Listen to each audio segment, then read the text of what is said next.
Chemistry of frying. In this presentation, let us explore the chemical reactions and transformations during frying.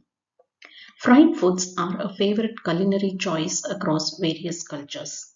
This presentation will explore the chemical reactions that occur during frying, which contribute to the unique flavors and textures that make these foods so appealing. Fried foods have achieved substantial global popularity and are widely appreciated for their satiety emotion. From the tempt crispy fried chicken to the crunchy golden French fries, fried foods have a unique flavor and texture that makes them a much sought snack or food. The appeal of deep fried foods rises from their reasonable pricing, delicious taste, and the convenience of their quick and easy preparation process. It is preferred by various age groups because of their distinctive and sensory characteristics. So let's look at what is frying. Frying is an unit operation in food processing that alters the eating quality of a food by a thermal process and reduction in water activity at the surface or throughout the food. It involves cooking the food in hot oil, which creates a crisp exterior while retaining the moisture inside. Understanding the temperature and time is crucial for achieving the desired texture and flavor profile. The key to successful frying, therefore, lies in maintaining the proper oil temperature, which allows for rapid moisture evaporation and crisp exterior formation. There are different types of frying: deep frying, pan frying, sauteing, etc.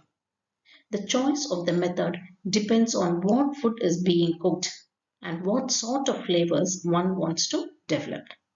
Whether it is a pan fry, a saute, shallow fry, or a deep fry, it is all about choosing the right amount of oil for the right job. So let's differentiate deep frying versus pan frying. While deep frying involves submerging the food completely in hot oil, deep frying provides a consistent temperature control. The product is evenly cooked and has a crispy exterior. This is ideal for items like donuts, chicken, and fish. On the other hand, pan frying uses less oil, typically covering only part of the food, offers more control over browning, and requires frequent turning for even cooking. This is suitable for thinner cuts of meat and vegetables. The basic difference between the two methods is therefore the quantity of oil being used for frying, and both the methods can produce delicious results when executed properly. Since deep frying is more commonly used for the household as well as in the industrial processes, we will look at the various chemical reactions involved in deep frying. So, this is a dry heat cooking method in which the entire food item is submerged in the frying oil. Unlike sauteing or stir frying or shallow frying, where the food item is cooked in a thin layer of oil, deep frying involves the complete submersion of food in the frying oil. Depending on the foodstuff and the type of frying oil being used, a high temperature of around 180 to 190 degrees centigrades need to be maintained.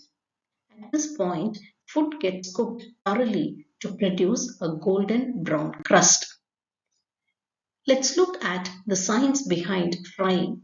This involves a complex interaction between oil, fat, and heat. So, the first point to be noted is that, as mentioned earlier, the food item is submerged. In this process of cooking, oil or fat is used as the medium for heat transfer at temperatures ranging from 160 to 180 degrees centigrade or greater than this range. The second point to be noted is the surface boiling.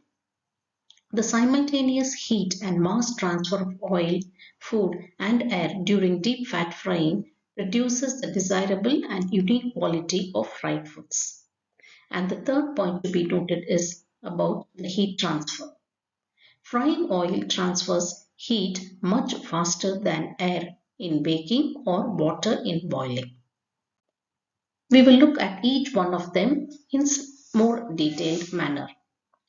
Food item is submerged in oil. This was the first point that was noted in the previous slide. So here we understand that the step 1 involves when the optimum temperature is reached, the food item is fully submerged in the frying oil. Step 2 shows that the heat of the oil quickly raises the surface temperature of the food to the boiling point of water. In step 3, we see that heat is now being transferred in two ways, convection and conduction. Step 4 shows that convection causes at first the movement of frying oil from the warmer regions to the cooler regions surrounding the food, thus ensuring a consistent heating of the food surface. And finally, in step 5, we see that the conduction cooks the interior of the food as the heat energy diffuses from the food surface and is transferred deeper into the. Next, we will look at certain points in the surface boiling process. The heat transfer thus caused will cause the water in the food to turn into steam. Much of this steam escapes through the surface of the food, turning to bubbles and creating a sizzling of frying food. As the vaporized water escapes from the food, it produces a steam barrier around its surface, which prevents the frying oil from soaking into the food, that is, inside the food. Also, at this point, along with the dryness, a chemical process known as Maillard reaction contributes to the color as well as the flavor of the food. The third point that we mentioned was the heat transfer. So as the surface of the food continues to dehydrate, less steam is produced and therefore fewer bubbles form. The steam that cannot escape through the surface remains trapped in the food and rapidly cooks it from the inside. Now, there is no steam barrier and the food turns to a golden brown color. Once few bubbles are forming on its surface, it is ready to remove from the oil. It is also important to retrieve the food from the oil as quickly as possible to prevent the oil seeping into the food, making it soggy and unpalatable. Let's look at some of the physical changes that occurs during frying. First is the crust formation. A crispy crust forms on the surface of the food. Porosity. Pores form in the food due to the evaporation of the water and formation of capillaries. Shrinkage. The food shrinks due to the gelatinization of starch and denaturation of protein. Key chemical reactions in frying. Hydrolysis, oxidation, polymerization, and Maillard reaction. In hydrolysis reactions, there is a breakdown of triglycerides into free fatty acids and glycerol due to water in the food. Oxidation reaction of fats with oxygen forming volatile compounds. Polymerization reactions indicates the formation of large molecules causing increased viscosity and darker color in oil. And finally, the Maillard reaction is a reaction between amino acids and reducing sugars at high heat. This is also responsible for browning and development of flavor compounds. Some of the other important reactions that occurs in frying oils. The first one is hydrolysis reactions. As food is placed in oil at frying temperatures, air and water initiate a series of interrelated reactions. Water and steam hydrolyze triglycerides, which produces mono and diglycerides as shown in the reactions, right? And eventually free fatty acids and glycerol is formed. The second set of reactions is the oxidation reactions during frying. The chemical reactions that occur during the oxidation process contribute to the formation of both volatile and non-volatile decomposition products. This formation of free radicals, hydroperoxides, and conjugated dienoic acids. Oxidation process that occurs during frying process produces a variety of products in addition to what was discussed earlier. These are hydroperoxides, aldehydes and ketones and alcohols, volatile compounds and non-volatile compounds. Hydroperoxides are primary oxidation products that are unstable. Aldehydes, ketones and alcohols are secondary oxidation products that contribute to the flavor of fried food and the odor of the oil.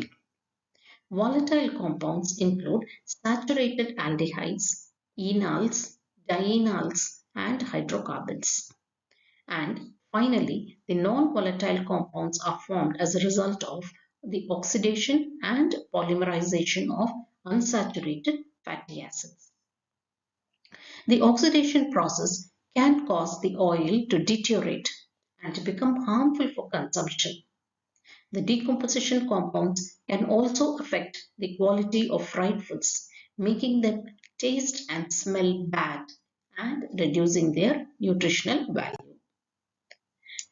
The next set of reactions is the polymerization reactions which occur in frying oils. A polymerization is a chemical reaction that creates large high molecular weight molecules in the oil. That is, as from monomers, it gets polymerized to form a polymer.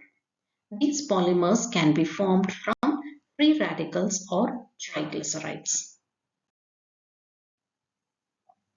So, what does this polymerization do? It actually accelerates further degradation of the oil. It increases the oil viscosity.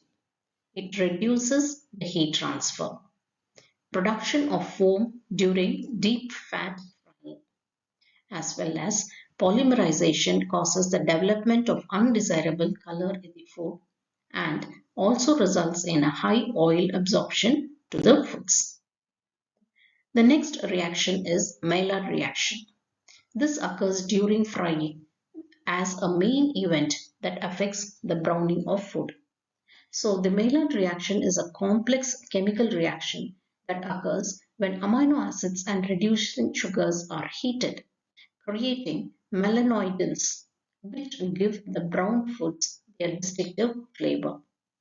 The Maillard reaction typically occurs at temperatures between 140 to 165 degrees centigrade. Some of the features of the Maillard reaction are: 1. That it is responsible for the color, flavor, and sensory characteristics of fried foods. It produces melanoidins, which are the compounds that give browned food its distinctive flavor. However, uncontrolled reactions can have adverse effects on food quality and safety. It can also produce acrylamide. This is a potent carcinogen and advanced glycolization end products that are referred to as the AGEs that can trigger inflammatory responses. Maillard reaction, therefore, typically proceeds rapidly from around 140 to 165 degrees centigrade.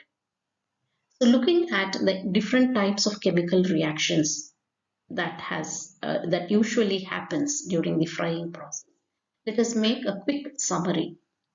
This includes the main changes in the composition of foods during the frying process, such as fat, which shows an increased concentration and change in the composition.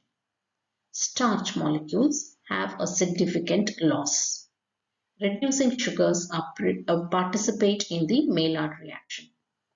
With regard to proteins, there are changes in the composition. Amino acids are formed from the heterocyclic flavoring substances. Water, there is a significant loss. A moderate loss of vitamins and minerals as well as flavoring substances.